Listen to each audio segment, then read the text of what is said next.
Halo Sobat YouTube semuanya, Assalamualaikum warahmatullahi wabarakatuh teman-teman. Selamat datang di channel Praktisi Forex. Apa kabar teman-teman semuanya hari ini? Mudah-mudahan dalam keadaan yang sehat ya. Mudah-mudahan sehat, kemudian mudah-mudahan akun tradingnya juga sehat seperti itu ya. Oke, pada kesempatan kali ini kita akan belajar trading forex bareng lagi. Kita akan bahas intinya inti market trading forex teman-teman. Jadi ini adalah materi yang penting banget khususnya untuk teman-teman yang baru terjun ke dalam dunia trading forex seperti itu ya. Oke, yang akan kita bahas pada kesempatan kali ini adalah supply and demand dan juga manipulasi harga.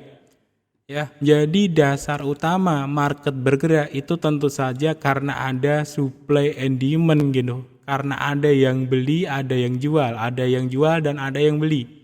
Makanya harga bergerak seperti ini teman-teman. Oke, kita jelaskan dari dasar dulu ya. Supply itu apa, kemudian demand itu apa, dan manipulasinya nanti gimana. Cara mengatasi manipulasinya nanti juga gimana. Itu juga akan kita bahas lengkapnya pada kesempatan kali ini teman-teman. Supply dulu ya. Supply itu adalah penawaran. Dan demand itu adalah permintaan. Biar gampang, supply itu adalah penjualan ya atau jual. Nah, demand itu adalah beli. Rumus perdagangan teman-teman, kalau banyak yang jual ya, yang beli lebih dikit, yang terjadi harganya turun. Ya enggak? Misalkan aja pas musimnya cabai yang paling gampang ya. Pas musimnya cabai di musim kemarau ya, itu kan banyak banget tuh cabai ya, cabainya banyak banget, yang jual tuh banyak. Harganya turun gitu teman-teman ya. Ini contoh supply gitu. Ini misalkan pas musim kemarau ya. Musim kemarau kan cabainya pada tumbuh gitu ya, nggak pada busuk gitu. Jadi yang jual tuh banyak, makanya harganya turun. Ya di pasaran pasti seperti itu. Tapi pada saat musim penghujan, di mana cabai itu stoknya dikit, yang beli lebih banyak, yang jualnya dikit, makanya harganya naik. Itulah supply and demand teman-teman. Intinya supply itu adalah jual atau penawaran, ya, demand itu adalah permintaan atau pembelian. Nah, apabila supply ini lebih gede, maka harganya turun. Apabila demandnya lebih gede, maka harganya naik. Nah, sekarang kita akan praktek ke market teman-teman.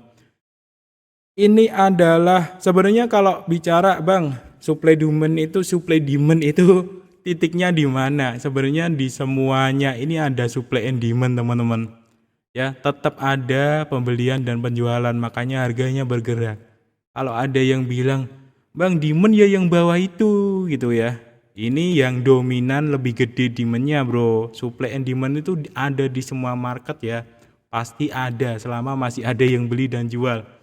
Oke, area supply kuat dan demand yang kuat. Nah, ini yang saya maksud teman-teman. Ini saya contohin. Supply kuat tuh contohnya seperti ini. Buktinya apa? Dia menurunkan market cukup jauh, bahkan sampai di sini teman-teman ya. Nah, ini tandanya supply-nya yang cukup kuat di sini. Dimulainya orang-orang yang mulai jual dalam volume yang gak gede sehingga drop. Disusul penjualan yang lebih gede dominan secara beruntun. Nah, makanya area supply-nya ditandain tuh di bagian atas ini. Ya, supply.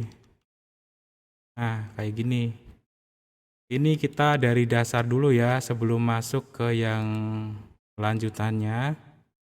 Nah, ini adalah contoh tempat supply-nya. Kadang-kadang orang itu garisnya dari ujung atas yang candle atasnya juga nggak apa-apa, atau sebagian juga ada yang naruh supply itu di daerah sini juga nggak masalah juga gitu. Intinya adalah daerah tersebut tempat di mana penjualan yang dulunya gede sehingga berhasil menurunkan market itu supply, oke? Nah, sekarang kita bahas tentang demand. Demand itu yang sini. Demand itu adalah tempat di mana pembelian lebih dominan, lebih gede, sehingga berhasil menaikkan market. Itu namanya demand ya. Di sini teman-teman area demand-nya. Nah, gunanya apa sih area supply dan demand ini? Nah, ini sebagai kaca nanti di masa depan di tempat tersebut itu gimana gitu teman-teman ya. sebagai kaca. Contohnya adalah di sini. Di sini ya teman-teman. Di sini itu tepat di area supply yang lama yang ini dia tertahan. Ternyata mulai banyak yang jual lagi di area supply yang lama karena memang ini sebagai patokan banyak orang gitu. Dan ternyata tertahan, nggak mampu break ke atas. Ini adalah kemungkinan pertama dan dia sebenarnya sudah dikonfirmasi di sini untuk turun. Jadi masuknya kapan bang? Jangan pas lagi naik banget kalian sell, jangan ya. Karena itu peluangnya kayak gini nih teman-teman. Salah. Peluangnya kayak gini kalau teman-teman langsung tabrak sell ya.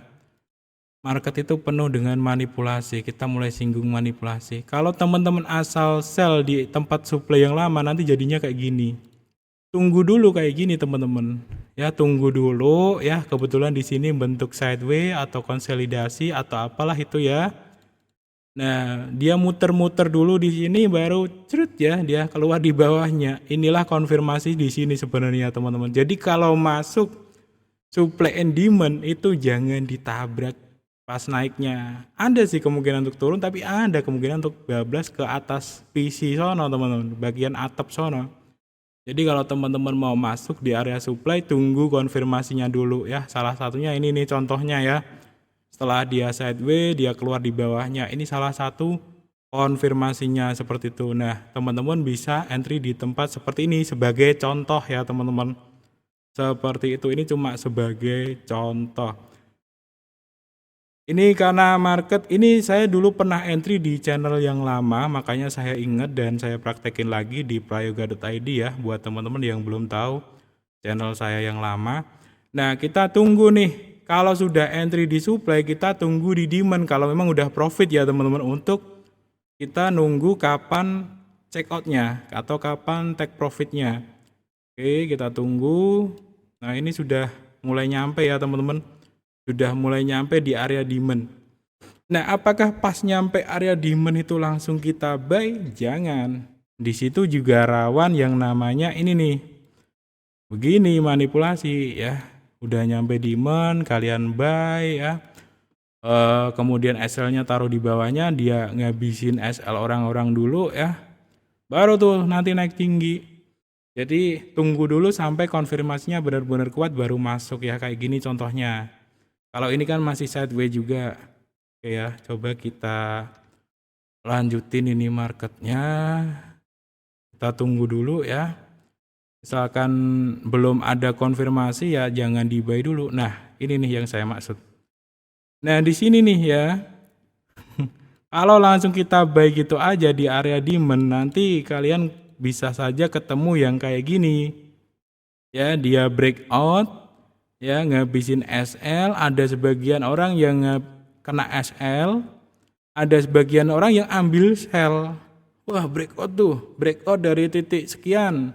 Ambil sell, potensi turun ke bawah gitu kan, orang-orang yang ngasih sinyal biasanya. Jadi, breakout dari resisten ini ya, dari support ini, misalkan 118 sekian ya, breakout tuh. Oh ya, potensi sell, ambil sell ya. Nanti TP di bagian bawahnya, sini ya misalkan, ini kan ada area demand lagi bawah. Ini ada area demand lagi di bawah. Target sampai sekian penurunannya udah breakout. Kalau saya dengar sinyal kayak gitu, yang saya tunggu itu, yang saya lakukan itu menunggu. Saya paling nggak senang pas breakout banget terus masuk, itu juga paling nggak senang. Terus pas nyampe demand mentang-mentang nyampe support langsung buy juga nggak juga. Saya paling senang itu nunggu. Jadi kalau teman saya trading duluan itu biarin dulu deh gitu. Kalau dia udah kena SL atau loss saya baru masuk, itu seneng banget momen-momen kayak gitu bro. Nah di sini nih dia ada sedikit manipulasi ya, coba kita cek. Ini cuma sebagai contoh aja. Nah kan masuk lagi ke dalam. Disinilah sinyal buy-nya muncul teman-teman. Nah kalau kurang yakin itu teman-teman juga bisa cek di D1-nya. Kalau saya biasanya nggak lupa cek di sini sih. Woi, jadi kecil banget ya. Nah, ini kebetulan di D1-nya ada konfirmasi yang menarik ya dari candle yang mirip apa ya nih, mirip hammer cuman sumbunya kurang panjang yang bawahnya. Intinya candle-candle pendek kayak gini kalau di ujung bawah terus di sebelahnya dikonfirmasi naik itu bisa menjadi sinyal buy teman-teman. Dan ini cukup bagus di D1-nya. Kita balik ke H4 ya yang lebih jelas. Nah, di sini ya. Disinilah baru kita masuk. Biasanya ya setelah manipulasi terjadi dan balik arah lagi di situ biasanya bagus untuk kita melakukan entry. Jadi salah satu cara untuk mengatasi manipulasi seperti ini adalah yang pertama menunggu. Ya, yang kedua kalau misalkan teman-teman pakai time frame kecil, coba minimal cek di D1. Di video-video saya yang lama itu saya sering kali bilang sih, kalau entry, kalau saya mau buy ya, itu minimal banget ya. Buy itu D1 harus sudah bullish. D1 harus bullish. Kalau sell itu D1 harus bearish. Kalau belum ya enggak saya masuk. Meskipun ada analisa sekuat apapun, kalau D1-nya misalkan ini ya, ini rumus saya sih teman-teman. Jadi yang terakhir, jadi cara mengatasi ini kalau saya pribadi ya, saya lebih sering menunggu. Itu yang pertama. Yang kedua, saya tuh seringkali mastiin di D1-nya. Kebetulan rumus saya yang kedua ini juga sering nyelamatin saya teman-teman. Jadi kan kalau pas turunnya banget di buy ini kan masih merah ya teman-teman. Nah tapi kalau dicek di D1 sebenarnya ini sudah sinyal buy-nya sudah muncul di sini. Pas di area demand-nya ujung sini. Nah kayak gitu teman-teman.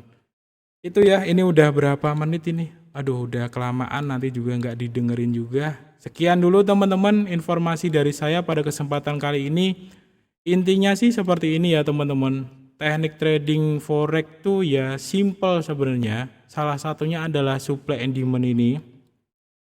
Di mana area supply and demand yang cukup kuat di masa lalu itu bisa kita perhatikan di masa depan. Ya, ketika supply itu nggak berhasil di break kayak gini ya, nggak berhasil di break, kemudian di sini mungkin ada konfirmasi, contohnya ini ya, setelah dia sideways, dia keluar ini contohnya sinyal itu baru masuk.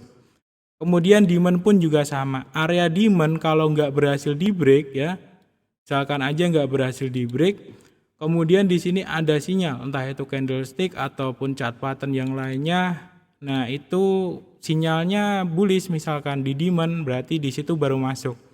Catatan pentingnya adalah jangan ditabrak aja sih. Kalau menurut saya bahasanya simple ya. Jangan ditabrak pas lagi turun banget mentang-mentang nyampe demand asal buy, jangan. Pas lagi naik banget mentang-mentang nyampe supply asal sell juga jangan. Dan yang ketiga adalah soal menunggu ya, lebih baik menunggu. Menunggu terbentuknya fake breakout itu enak banget, rasanya seneng banget teman-teman. Karena ngebayangin di luaran sana mungkin ada yang kena stop loss gitu ya.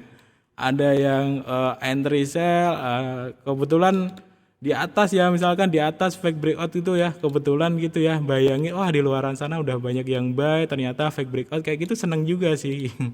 Ada kesenangan tersendiri. Jadi menunggu tuh penting. Kemudian teman-teman jangan cuma cek di time frame kecil. Yang terakhir cek juga di time frame gede karena di situ candlestick-nya itu bagus banget untuk konfirmasi. Oke lah, sekian dulu teman-teman. Nanti kita lanjut lagi kapan-kapan ya. Kalau ada pertanyaan tanyakan aja di kolom komentar. Assalamualaikum warahmatullahi wabarakatuh.